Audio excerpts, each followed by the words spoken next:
Lesson 6 will teach you to use weight shifts to create effortless propulsion. You'll learn to recover on wide tracks and spear your hand to its target at the most effective angle. You'll also learn to connect arm and leg action to power from your core.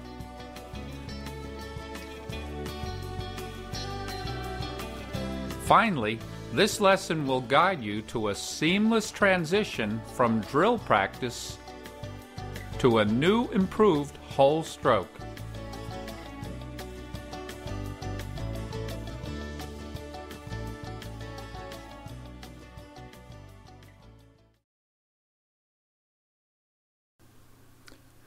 This is the first drill that involves bringing your arm from the water.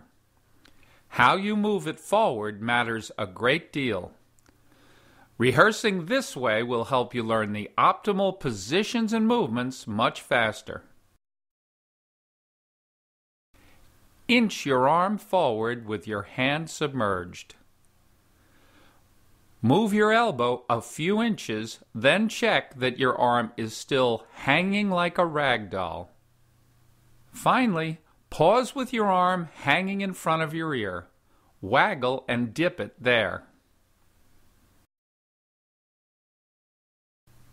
When you've maximized your relaxed range of motion, repeatedly retrace your path until you can move a vertical arm this far without strain.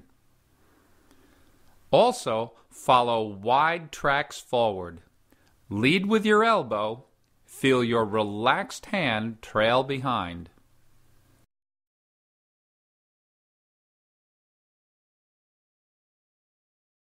Then push into Superman glide. Pull one arm back and rotate off your stomach. After a moment, repeat the action you just rehearsed.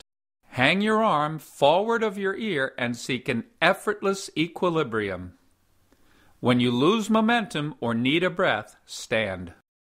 Repeat with the other arm. Lead with your elbow, then hang a relaxed arm in front of your ear while kicking gently.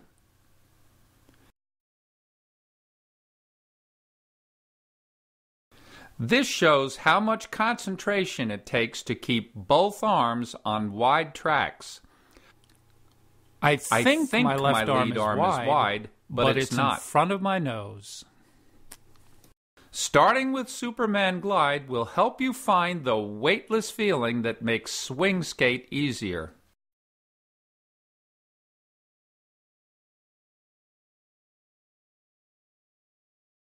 Take an interrupted breath and practice a second cycle.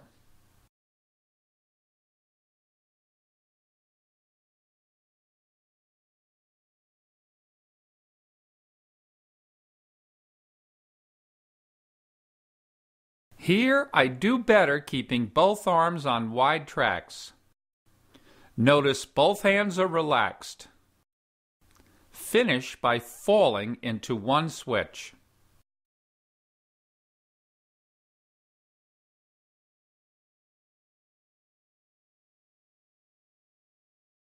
Progress from one easy switch to several. Hang your arm in front of your ear,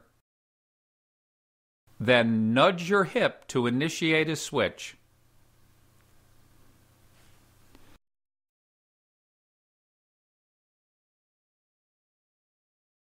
Notice that both hands are always relaxed,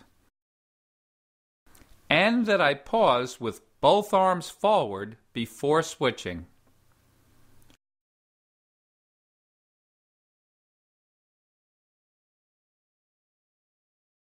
Do a few effortless switches before doing more. Hang your hand, then spear to the same target each time.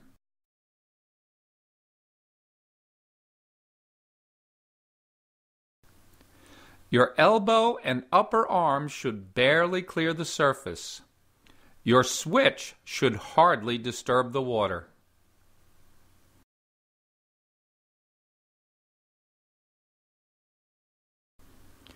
As in Lesson 5, you'll learn fastest by practicing briefly but well.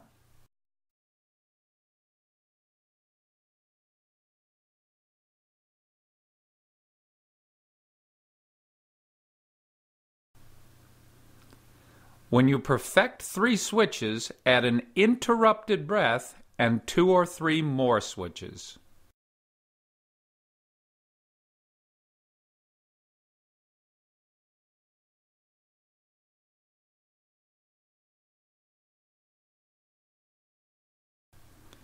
Then eliminate the pause and transition to continuous switches. These switches are continuous but leisurely.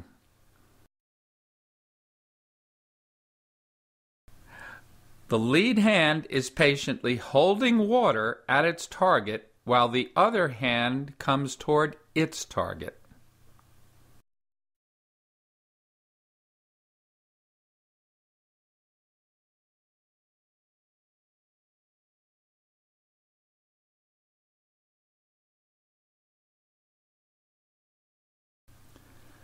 From a high, steep angle, drive into the same fingers-to-toes streamline as in spear switch.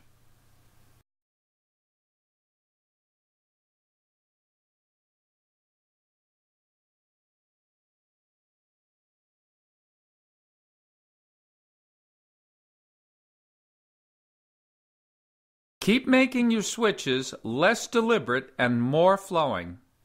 As you do, only your hand will be submerged.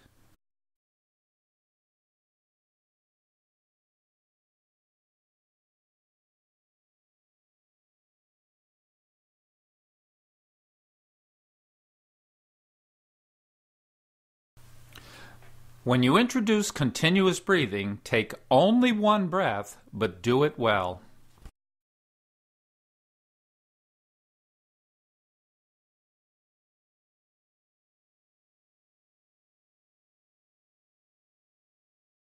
As you breathe, keep a relaxed and patient lead hand until you switch.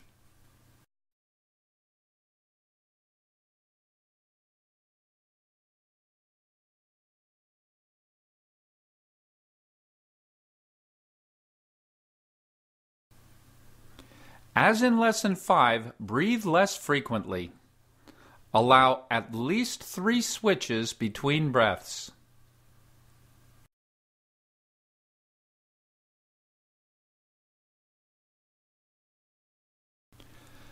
When 1 breathing cycle goes well, add a second breath.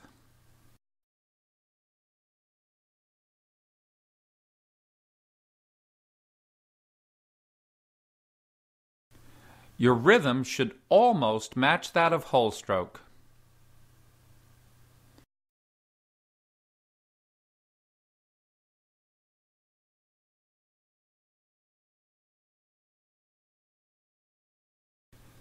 If 3-switch breathing goes well, try every cycle breathing to one side, keeping a patient lead hand on a wide track during each breath. Keep both hands relaxed at all times. This saves energy and improves the entry angle.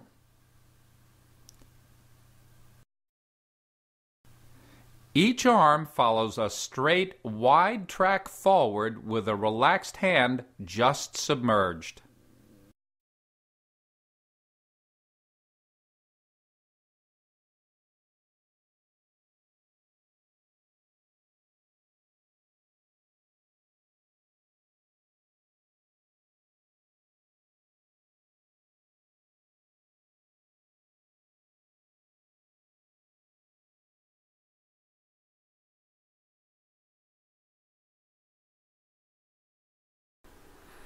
After many short, meticulous, and examined repeats, your practice of swing switch will feel and look much like whole stroke swimming.